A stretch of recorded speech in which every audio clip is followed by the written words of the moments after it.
Well, good evening, everyone, and welcome to this edition of Driving Five. Today, we're going back to Villa Rica, Georgia, and 14-year-old Colton Kelly. Colton, how you doing this evening? I'm doing great. So it's been kind of an eventful couple of weeks for you, to say the least. But let's go back and let's go back to your last race, which was at Mobile, and let's talk about that race and kind of walk us through some things that happened there, and then we'll start to dissect it a little bit more after we kind of get your first take on it.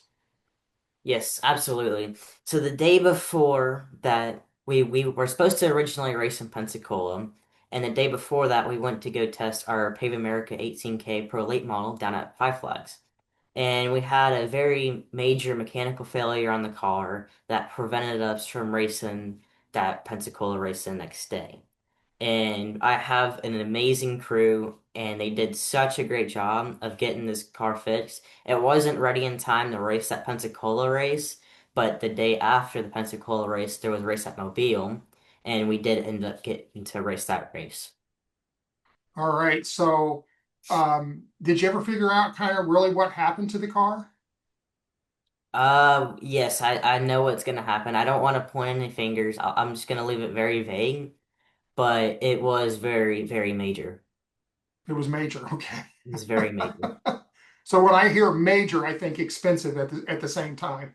Very expensive. Very expensive. Okay. It was not a fun weekend, but that Mobile race definitely proved a lot. Well, sometimes we get tested on our character and what our team's made of. And so to know now, I think for a driver, if I was a driver, I'd think, what did I take away from this? I think what I would take away from it is I now have this higher level of confidence in my team that we can make the adjustments. And if something needs to get fixed, not only do they have the ability to do it, but they have um, the zeal. They're like, okay, we want to do this. We want to get Colton back on track because I think you just left and went to another track the next day, right? Yes, And you raced there, but when you got there, you might have had another small little issue.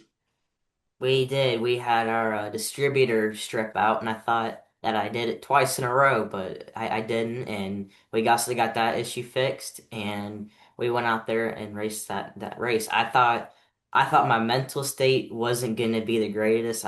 And to be honest, it wasn't. But I pursued through this weekend, and I pushed myself beyond my limits, and I went out there. So let's talk about the mental state because a lot of fans don't understand that. They always think about, well, it's just a fast car and that car is really, really fast, but there is such a big mental side of what you guys do. So, what do you think that you learned from kind of going through all of this and how you was able to adjust your mental kind of focus and kind of get back into the race? So, what do you think you learned from all of this? I think I learned that I did a very good job about putting what happened and put it behind me and just focus going forward. And it sounds like a common saying, but it helped out a lot and it made me reset my brain and just get me in that racing mode rather than, oh no, is something bad gonna happen again? Rather than let's go out there and let's be competitive and let's go do this. Well, that's awesome. Number one, that I'm not glad that you had to experience that, but I think in every single case, every single race, the maturity of a driver is to see what the positive things that they can take away from the experience that they just went through. And it sounds like you kind of have that figured out. So now that you got the distributor fixed, you got it back in the car. Let's talk about the race itself. Can you walk us Yeah. through where you qualified and how the race kind of unfolded? I'll start with practice. Practice went very well. I was fifth fastest overall. We didn't do a mock run, but which is basically a practice qualifying run. So we weren't that fast in practice, but we still had really good car speed. I went out there and qualified, and I qualified second out of 10. And I think this is my third week in a row qualifying in the top three, which I've been very, very proud about. Qualifying is not my thing at all. And I think I'm starting to get it dialed in. And I was very happy with that. The invert put us fifth, which takes the top six, and they invert it. And I started fifth in the race. And on the initial start, I missed a shift. And we were trying to do something different on the start, but it just got in my head after all those things that happened, and I finally got into gear, and I gave everyone a three-quarters of track head lead, and like it was a big head start, and I reeled everybody, and I ran a perfect 49 laps, and just that first lap was the one that killed me. I ran a perfect 49 laps, and I worked my way back up to sixth. Now, if I remember correctly, too, that this was a caution-free race, right? This was a green flag race. There was no slowing down. I had to push all 49 laps as hard as I could go. So let me ask you, every lap were you just, I mean, mentally were you like, oh my gosh, somebody spin out, let's get a caution as long as it's not me. I wasn't thinking that, but my spotter was like, "Hey, we'll try to get this caution coming out." I'm like, "I hope so," but my reverted my thinking, and I had that mindset. What if this isn't a caution race? What if this is a green flag race? And I kind of put my strategy into that, and it worked out. Like if I banked off the fact that there was a caution, I wouldn't have done as good as I did. I wouldn't have reeled in everybody as I should have. So after the race is over and you think about everything that you went through that weekend, um, what do you say is the number? If you had to say there are three things that I learned from this whole weekend experience, what would those be? I would say the first thing is to do a little bit better job about getting my mental state after a horrible couple days. I think that was part of the reason why I did miss that shift, and I had a car to win. I was a tenth faster every single lap than the leaders, and I think I could have done a better job. Second, I would probably say thanking my sponsors during my interviews. I didn't do a good job about that. I had a couple people stick their microphones in my face, and there's just a couple interview things I need to work on. And thirdly is probably trusting my pit crew. I honestly thought that we weren't gonna race this Mobile race. I thought that we weren't gonna race this Montgomery race, which we ended up didn't, but. I thought we were going to be out for months. I thought we were going to be out for 4 or 5 months because just this was a big, big deal. And I didn't I did a good job about trusting them, but now I know for a fact that they are willing to put as much time and get my car ready whenever something major happens like this.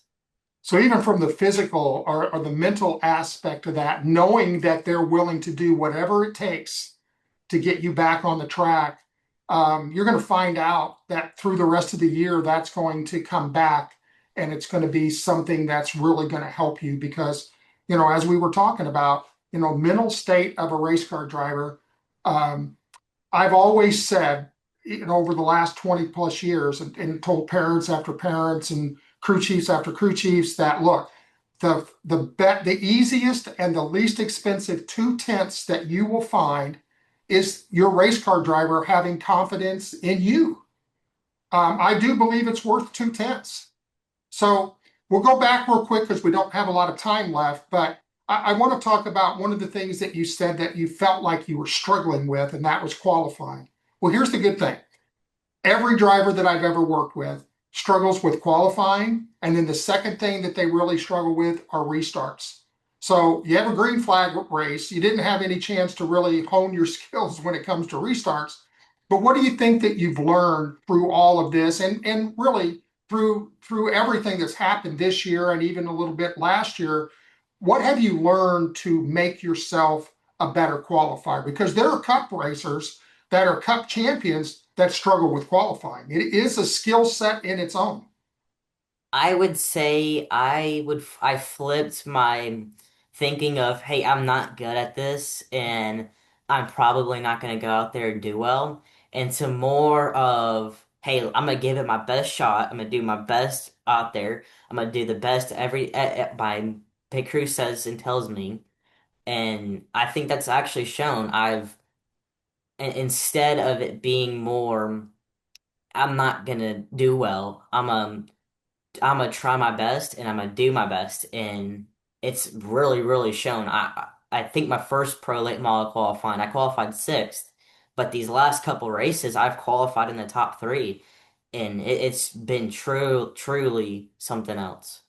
And is that like a mindset where now all of a sudden I'm consistently in the top three? Now I want to be, in the top two, and then, I really want to focus on being on the pole.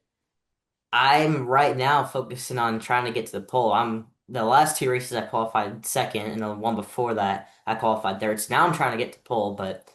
The guy And that always qualifies pole is really good. He's got a lot of experience and he's got a whole lot of talent and he's got a really fast car and it's gonna be hard and especially as me being a rookie and inexperienced, I'm gonna have to find some speed somewhere, but I know by the end of the season I will find it. well, I have no doubt that you'll do that. So up next for you, I believe, is a trip to Cordell. Yes, I'm gonna do my first truck race this year, which I'm stoked about. I haven't raced my truck in months and months, and it's getting worked on right now, and I think it's gonna be a hot rod when we get out there. Well, that sounds like a great deal. So before we wrap up here, is there anybody that you'd like to give a shout out that helps you make all of this happen? I want to thank the Lord. He has truly blessed me some great opportunities. My parents, they work so hard on my racing. It's really not even funny. And I want to thank Pave America, Southern Protection Agency, Southern Drywall, D. Geronimo Companies, R&R Electric, JDC Electrical, Constructs Express Services, and All right. Well, there you got it, folks. Colton Kelly, next up, Cordell Raceway. So I want to thank you for tuning in to this edition of Driving Five, and we'll see you back here real soon.